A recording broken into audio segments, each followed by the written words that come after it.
Now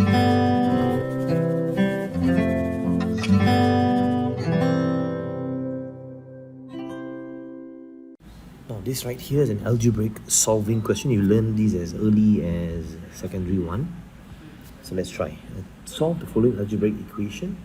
2x minus 4 minus 5, 4 minus 3x. So what we do is we use a rainbow method first. Expand the brackets. 2x minus 8 minus 20 plus. Be careful, minus becomes a plus. 15x, everything is equals to 10. 2x plus 15x, that is 17x minus 28, everything is equals to 10. Negative 8 minus 20 is minus 28. Keep the unknown on the left side, so 10 kick out the 28, becomes a plus 28. As it moves across the equal sign, you need to actually change the sign. Okay, so 17x is equals to 38, and from here we'll be able to find x, 38 over 17.